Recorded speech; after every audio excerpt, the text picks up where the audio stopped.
Cina pilih balik kanan daripada berhadapan dengan militer Indonesia di Natuna. Benarkah?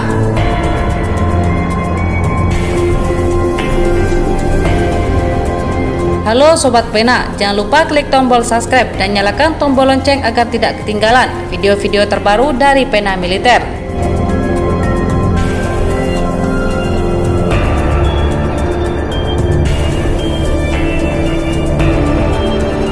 Dilansir dari laman berita zonajakarta.com, polemik antara Indonesia dan Cina di Laut Natuna Utara sudah berlangsung lama.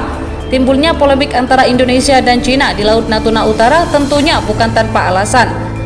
Sosok dibalik naiknya tensi di Laut Natuna Utara, jelas Cina sendiri penyebabnya.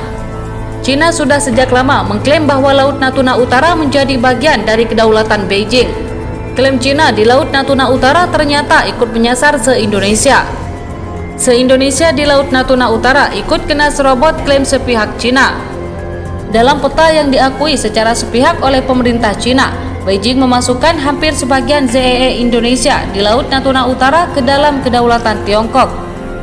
Adanya klaim sepihak yang dilayangkan Cina ini tentunya tak bisa dibiarkan begitu saja, karena ZEE Indonesia di Laut Natuna Utara jelas merupakan kedaulatan tanah air. Terlebih konvensi PBB tentang hukum laut sebagaimana diterangkan di News Indian Express menjadi dasar hukum kedaulatan Indonesia. Karenanya klaim sepihak Cina di Laut Natuna Utara merupakan tindakan ilegal dan tidak sah. Perselisihan antara Indonesia dan Cina atas klaim masing-masing perairan di sekitar wilayah Natuna semakin kentara. Ini adalah area lain yang diperebutkan dari pihak Cina yang melanggar konvensi PBB tentang hukum laut UNCLOS. Terang sumber Seling mengklaim sekitar 80% dari ruang maritim di Laut Cina Selatan imbuhnya. Bagi Jakarta, wilayah yang terbentang di utara Pulau Natuna berada di bawah zona ekonomi eksklusif yang diakui oleh UNCLOS sebagai perairan Indonesia. Oleh sebab itu, klaim sepihak Cina yang menyasar ZEE Indonesia di Laut Natuna Utara telah melanggar hukum.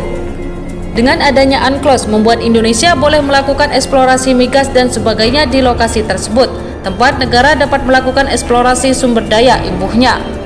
Tak ketinggalan, The Indian Express juga menuturkan bila Indonesia dan Cina mengalami ketegangan yang semakin jelas, apalagi saat Indonesia kedapatan melakukan eksplorasi migas di lokasi yang diklaim menjadi teritorial Cina selama beberapa bulan terakhir.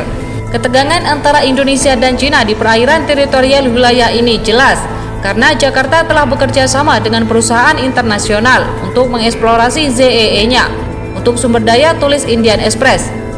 Indonesia sendiri tadi diam saja dengan adanya klaim tunggal yang dilakukan Cina di Laut Natuna Utara.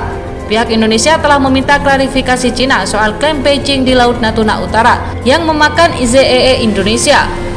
Ketegangan di wilayah Laut Natuna terlihat hampir 1 dekade lalu setelah Cina mulai menegaskan klaimnya atas 9 garis putus-putus. Saat Cina mulai secara resmi menyatakan klaimnya atas Laut Cina Selatan, Kementerian Luar Negeri RI meminta klarifikasi di perairan Laut Natuna, tulisnya. Ketegangan antara Indonesia dan Cina di Laut Natuna Utara dilaporkan terus meningkat. Tahun lalu kapal Cina disebut merambah ZEE Indonesia di Laut Natuna Utara. Kehadiran kapal Cina di Laut Natuna Utara disebut menimbulkan ketegangan geopolitik kedua negara. Bagaimana pendapat Anda? Silakan tulis di kolom komentar.